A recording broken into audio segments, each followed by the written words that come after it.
Oke, malam teman-teman. Selamat datang di channel ini bagi yang baru datang ya dan baru nonton. Baru nonton lagi. Ya gitulah. Oke, sebelum itu seperti biasa aku harus ngerokok dulu biar nggak begitu belibet ya ngomongnya.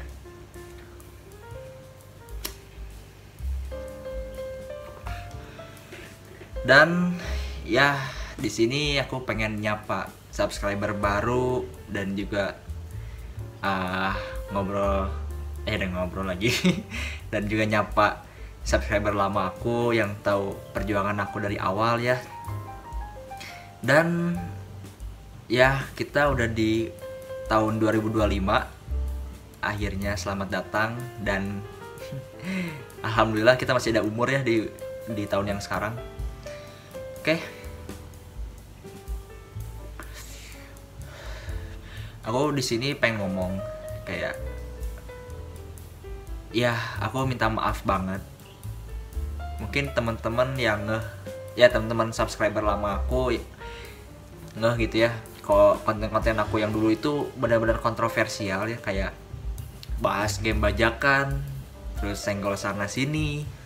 Jujur, aku lagi belajar algoritma konten kreator tuh kayak gimana sih.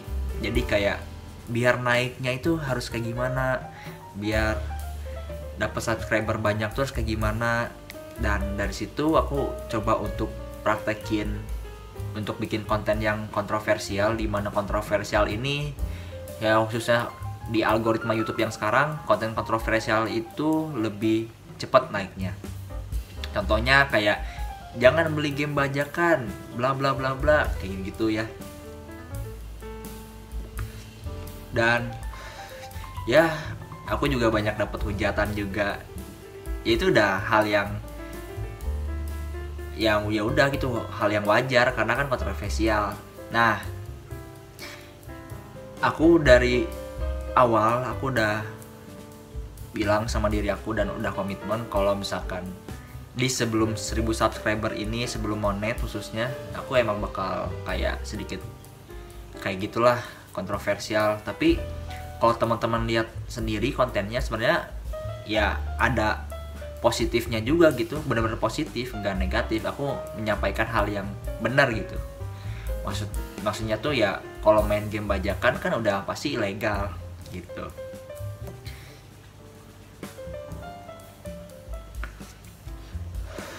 Dan jujur aku mau cerita ya di sini. Dari awal ngebangun konten sampai pada akhirnya monet itu benar-benar perjuangannya susah banget, gak gampang. Dan kalau teman-teman tahu ya, ini jujur ya, aku ngebangun YouTube itu cuma karena ada satu orang yang bilang itu ngeremehin aku. Dia bilang, aku pertama bilang, daripada kalian harus ya cari uang danusan buat proker, itu kuliah ya, proker kuliah, kenapa coba nggak kalian bikin suatu kayak konten di YouTube? Kalian kan punya organisasinya tuh, kan punya anggotanya banyak, kenapa nggak dialokasiin buat bikin konten? Karena kan organisasinya ya berhubungan dengan bikin konten lah kayak gitu. Dan dia bilang itu tuh kayak nggak relevan dan butuh proses yang lama. Oke, aku merasa tertantang kan. Aku buktiin nih, gak nyampe setahun aku harus monet. Dan monet lah di bulan November. Aku start konten ini tuh di 3 Maret. Konten pertama aku tuh tentang apa ya, kayak stick PS1, PS4 kayak dibuka gitu, di unboxing. Udah aja cuma gitu doang. Itu tanggal 3 Maret kalau nggak salah. Ya teman-teman bisa cek sendiri, itu video shorts. Sampai pada akhirnya aku monet di bulan November tanggal 20 kalau nggak salah ya, nggak tahu belasan, aku lupa. Dan itu benar-benar senang banget walaupun gajinya sedikit. Penghasilan sedikit tuh ya aku tetap senang lah, karena aku berhasil mencapai sesuatu yang sebenarnya orang tuh nggak percaya kalau aku bisa berhasil. Dan aku udah berhasil buktiin, aku bangga buat diri aku sendiri. Dan mungkin kalau bukan karena dia yang ngeremehin aku, ya aku nggak bakal bisa berkembang, bisa maju kayak sekarang gitu ya. Dan aku pun malah bener-bener terima kasih banget gitu ya udah nyadarin kenapa kalau nggak bikin konten dari dulu gitu, dari awal aku bangun bisnis, kayaknya sekarang udah subscribernya udah berapa gitu, udah banyak. Dan untungnya dia cepet-cepet nyadarin aku buat bikin konten gitu.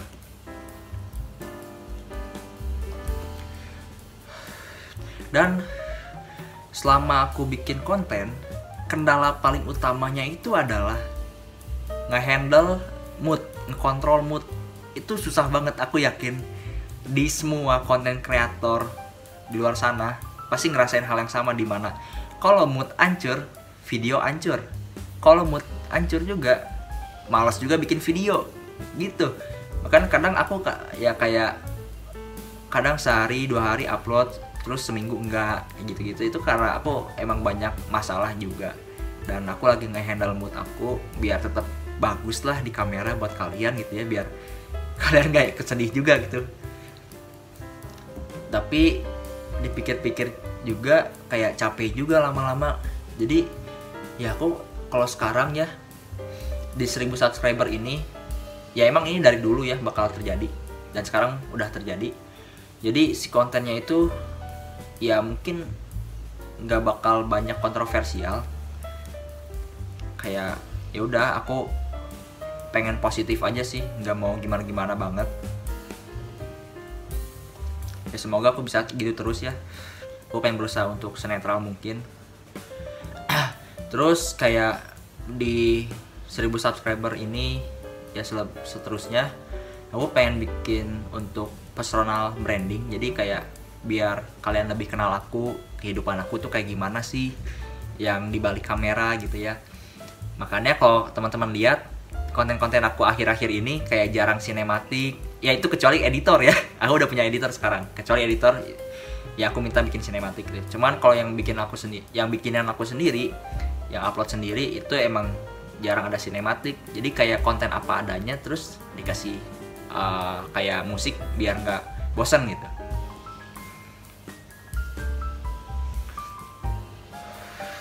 Dan aku juga tahu ini benar-benar telat banget ya. Karena jujur, ya balik lagi ke cerita yang awal. Aku bikin YouTube ini tuh buat ngebuktiin kalau aku bisa berhasil monet. Dan setelah monet, karena aku nggak punya goals yang besar, ya udah gitu. Aku nggak ngerasa gimana-gimana banget. Karena aku cuma buat ngebuktiin ke satu orang doang. Mungkin kayak YouTuber lain ketika 1000 subscriber langsung live atau bikin konten secara langsung ya.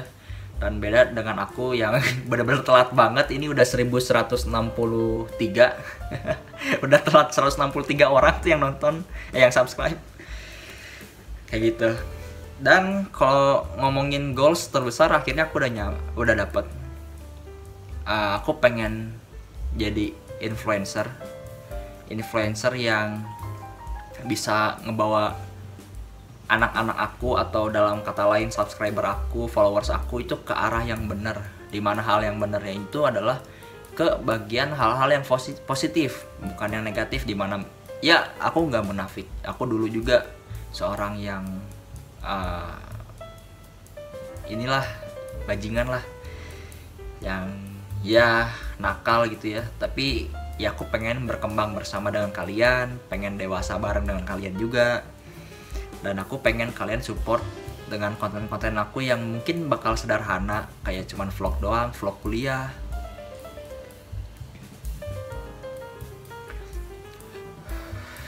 Dan sorry banget kalau ngerokok, jangan ditiru ya. Dan di tahun 2024 itu benar-benar berkenang banget, dimana aku benar-benar berubah hidup aku tuh. Kayak tiap bulan tuh, nggak tiap bulan juga sih, ya cepat ya, kayak fasenya tuh cepat ya, kayak ada perubahan-perubahannya tuh cepat. Beda dengan tahun-tahun sebelumnya. Banyak kalau aku bisa bilang sih chapter. Jadi chapter tuh kayak ada masanya gitu ya. Kayak masa aku bikin YouTube, chapter aku bikin YouTube, chapter aku ketemu cinta, chapter aku malas kuliah. Ya 2024 itu banyak banget chapternya.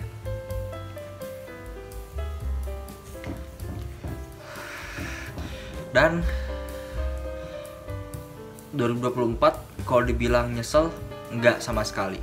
Aku jujur bersyukur karena di tahun 2024 benar-benar ngubah hidup aku, cara berpikir aku kayak gimana, benar-benar ngubah banget, dan ketemu banyak orang yang berhasil ngubah cara aku mandang gitu ya. Dan apa ya, aku nggak tahu mau ngomong apa lagi, tapi tentang 2024 ini sungguh berkenang banget. Yang paling berkenang adalah cerita cinta gitu, cerita cinta aku gitu. Dimana aku ketemu seorang cewek, tepatnya di Ome TV. Ome TV kan kalian tahu sendiri ya, itu benar-benar gambling banget kan. Dan ya sedikit cerita, aku nyaman sama dia, cocok, merasa cocok aja, sefrekuensi, kayak seneng lah gitu. Tapi pada akhirnya ya gak bisa lanjut. Cerita lengkapnya nanti ada videonya tentang cerita Batam. Nah itu playlistnya gitu. Dan tentang 2025, di awal tahun ini aku bakal ngapain? Yang pasti aku pengen ke Jakarta. Jakarta itu aku pengen lanjutin lagi series belusukan di tahun 2025. Series belusukan tuh jadi kayak apa ya, kayak nge-review toko-toko game sekaligus nge-hunting kalau ada barang-barang yang aneh ya. Jadi kalau di Jakarta target aku sih PSE, terus Drakuli, sama apalagi satu lagi aku lupa ya, toko-toko besar di sana. Jadi aku bukan cuma nge-review, sebenarnya aku nyari game juga. Jadi kayak misalkan ya sekalian nge-review, sekalian nge-hunting juga, biar mereka itu nggak ngerasa dirugikan juga aku ngacak-ngacak barangnya gitu. Karena kita belum terlalu dekat. Kalau yang di Bandung itu aku udah deket banget sama toko-toko game di Bandung, jadi ya udah bisa saling kerja sama lah gitu. Dan di akhir tahun aku mau ke Lombok, kalau nggak ke Bali, itu liburan aku. Dan ya jujur, aku setelah perjalanan Batam ya, Batam itu jujur ya itu nantilah kalian dengar ceritanya ada ceritanya, nanti ada kontennya. Aku gak bisa cerita sekarang karena nggak seru nantinya. Spoiler gitu. Nah lewat Batam itu aku jadi seneng buat traveling keluar kota, hidup sendiri gitu ya, hidup sendiri dengan penghasilan sendiri, nyari uang sendiri. Kayak aku ngerasa hidup aja sih, hidup yang benar-benar hidup. Selama ini kan aku kayak hidup sama orang tua, jadi kayak masih ngerasa di joki lah ibaratnya gitu. Pas di Batam tuh benar-benar ya udah bertahan hidup. Terus bentar, minum aku minum dulu.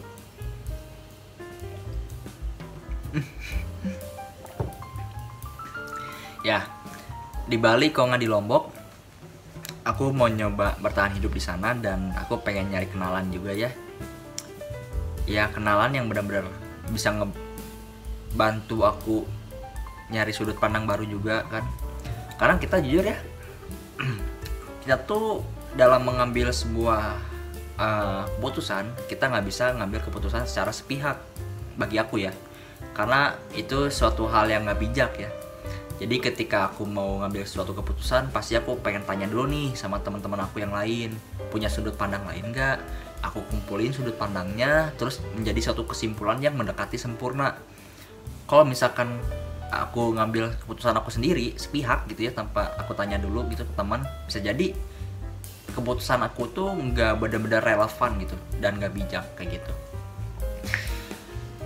Terus ya aku di 2025 ini aku pengen banget ketemu teman baru, terus ya kalau bisa cinta baru ataupun cinta yang lama gitu ya, bersemi kembali. Anjir lah, kayak gitu-gitulah. Ya apalagi yang aku bisa sampein ya. Oh iya, kalau mungkin ada yang nanya nih, penghasilannya berapa? Jujur penghasilannya kecil. Kalau aku males buat ngeditnya. Cuman aku mau ngomong aja, penghasilan aku kan di November itu monet, dan sekarang di Januari, di tanggal 17 Januari 2025 itu aku baru dapat di 163.000. Bayangin aja tuh. Sekecil apa gitu. Tapi ya ketika ngeliat pendapatan itu, aku benar-benar nggak putus asa buat nyari duit juga di YouTube gitu. Tapi bukan jadi suatu goals yang utama, bukan suatu pencarian utama. Pencarian utama aku tetap dari dagang game. Di YouTube itu lebih ke ya udah aku pengen cerita-cerita aja, curhat aja sama teman-teman gitu, sama nge-upload apa yang aku suka. Ya syukur-syukur kalau naik terkenal kan, aku nggak tahu ya, bisa jadi kan kalau udah terkenal itu algoritmanya bagus, terus setiap aku upload video bakal naik terus gitu ya. Bukan naik terus ya, besar lah penontonnya. Nah kalau bicara ini, aku sedikit sharing, kalau bicara tentang algoritma YouTube, yang perlu kalian tahu adalah algoritma ini tuh beda. Jadi algoritmanya itu adalah dimana bukan YouTube-nya yang bikin, tapi kitanya yang sendiri yang bikin. Jadi kalau misalkan kita kontennya tentang game gitu ya, ya kita harus terus-terusan bikin game biar algoritmanya naik terus. Beda kondisi dengan channel aku sekarang. Ya aku coba analisis kan. Aku ngonten dengan kategori yang berbeda, ya viewsnya naik turun, jadinya anjlok, nggak stabil. Kalau dulu kan kontennya game-game terus, pasti setiap yang aku upload itu pasti itu bakal 1000 views. Dan sekarang kalau teman-teman lihat sendiri, ya udah viewsnya receh gitu ya, cuma ratusan perak kayak gitu. Gitu sedikit cerita tentang algoritma YouTube ya. Dan ya harapan aku buat yang nonton, buat yang subscribe baru atau subscriber lama, ya semoga kalian nyaman di channel ini dan enjoy dengan apa yang aku bikin di kontennya. Dan yang pasti bukan tentang game doang sih kok. Di channel ini tuh aku pengen channel ini tuh lebih dibikin berguna buat orang, informatif ya, hiburan juga ada, segala ada lah. Yang pasti bukan cuman hahihi doang ya, aku pengen ada ilmu yang aku share buat teman-teman kayak gitu. Oke, semoga terbantu dengan video ini, dan sampai jumpa di video berikutnya.